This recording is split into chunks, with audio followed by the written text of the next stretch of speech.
Tuesday, May 25th, 7:30 p.m. Helen O'Brien had told me that the DMV had come up with 16 possibles. All but one had been eliminated. The car owner's name, Martin Lubin. Address on Spring Mountain Road. Name and address, both phony. Name of salesman who sold car, Fred Hurley. So I sets him a price. He don't say nothing. He just stands there looking at me.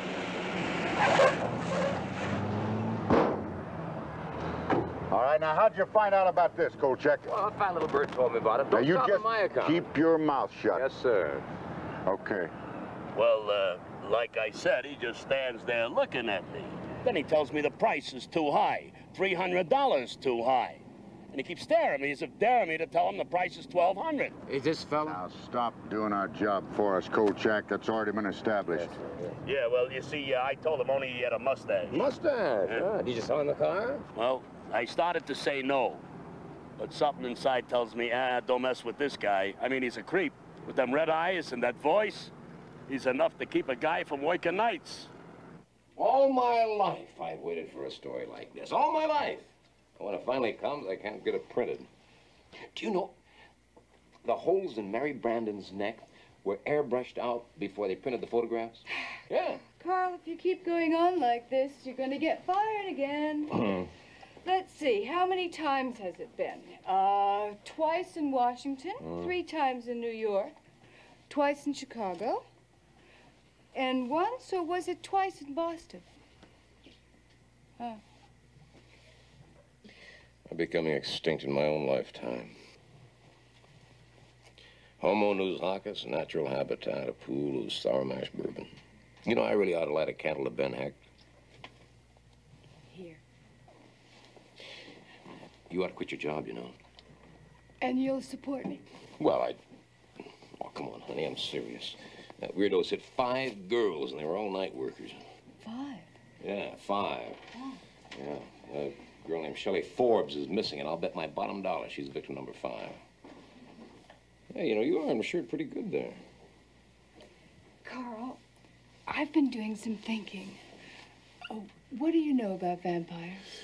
Well, only they wear dinner suits and talk with marbles in their mouth. Oh, will you please be serious? Watch my natural habitat, damn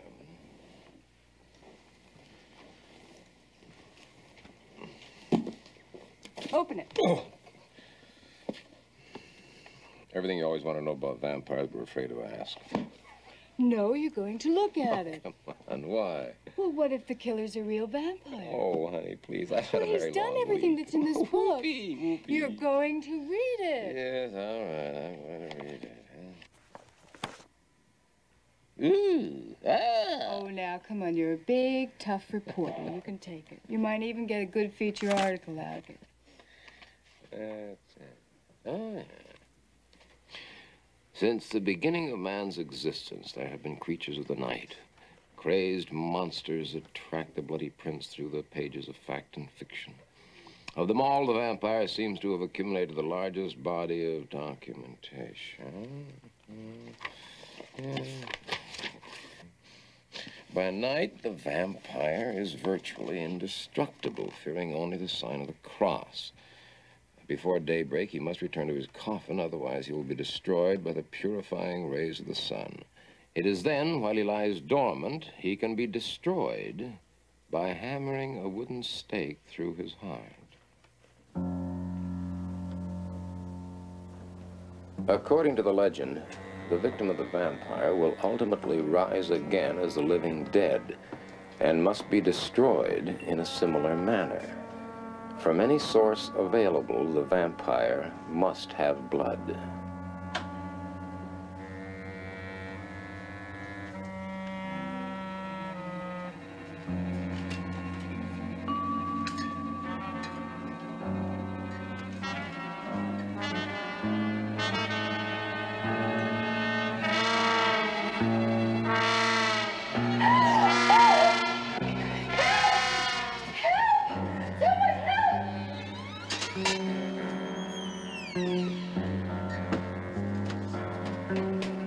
He's in there.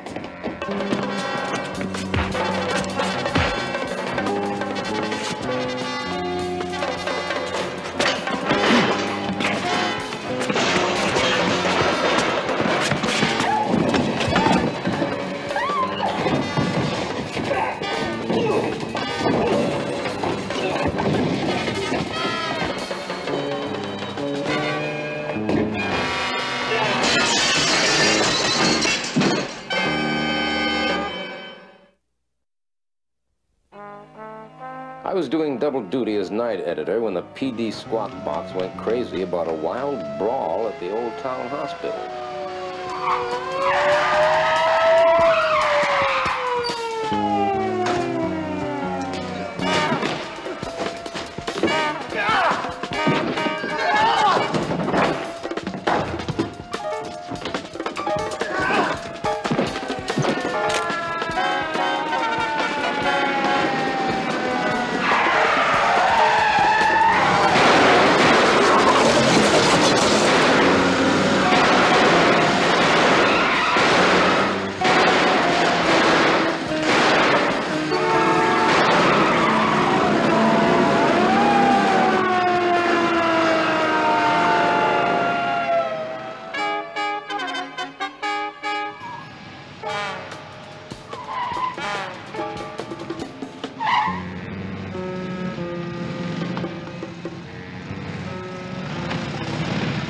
Thursday, May 27th, 8:20 a.m., and things were rolling.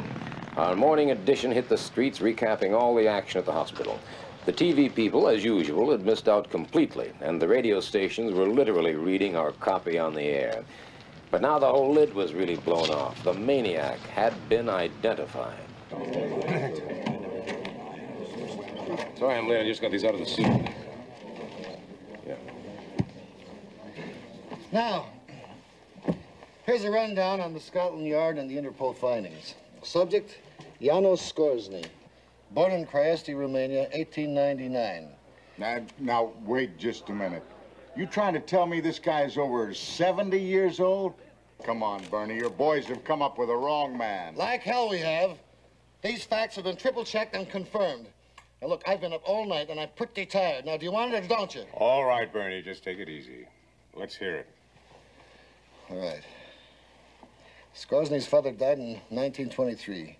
He left somewhere between $75 and $100 million.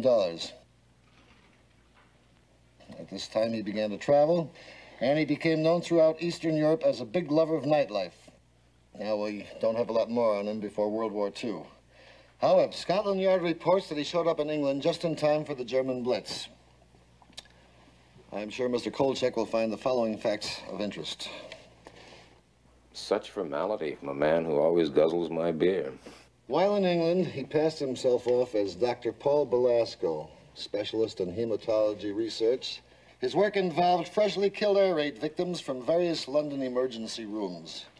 As a matter of fact, at his residence in Shafto Court, he installed several kinds of sumps, tubs, and an extremely large commercial meat freezer.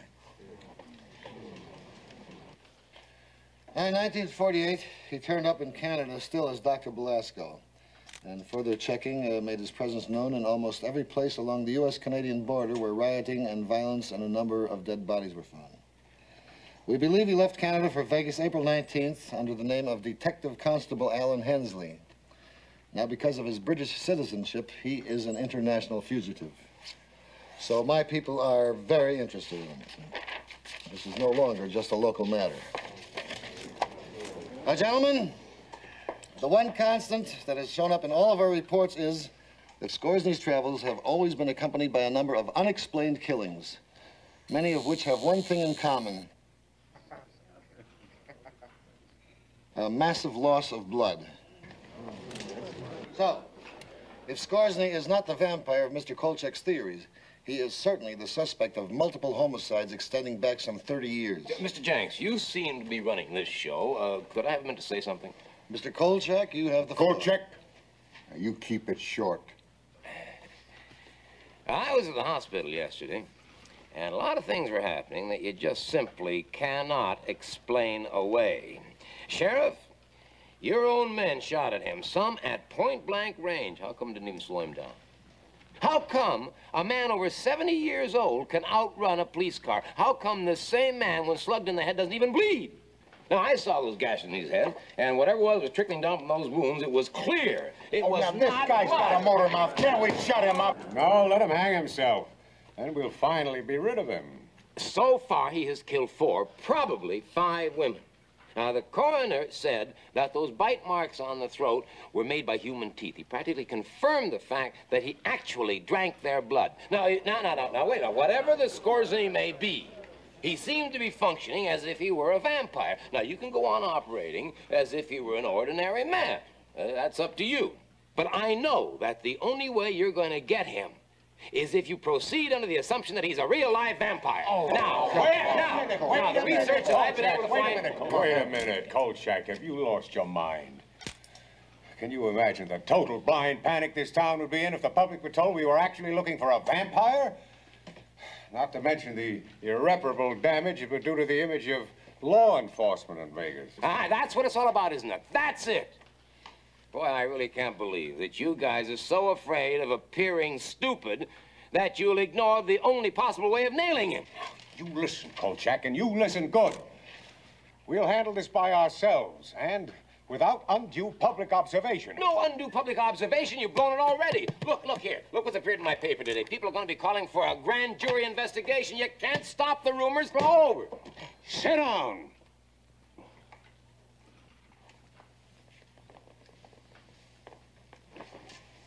I don't care what's been printed in the newspapers.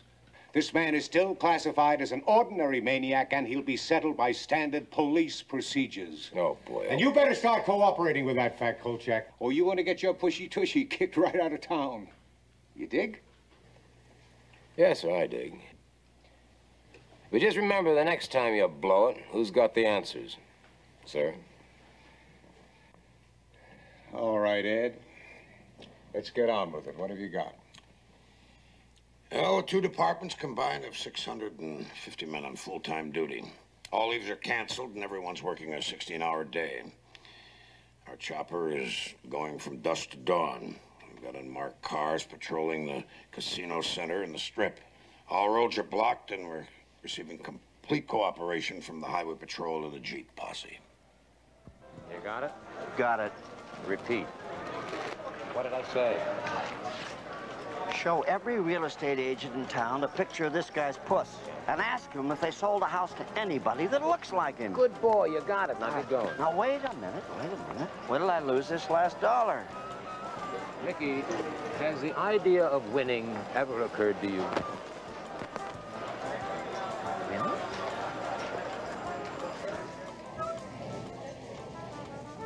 Oh, boy. You spoke. You know, I have a very strange, unhappy feeling that the police are never going to catch his murderer. I also have another very unhappy feeling. Which is? That this case may be even bigger than I thought it was. Bigger. Well, stranger then. I've seen a lot of weird things in my life, love. I have never, ever seen anything like this. You don't tell me that you're finally going to believe? I don't even want to think about it.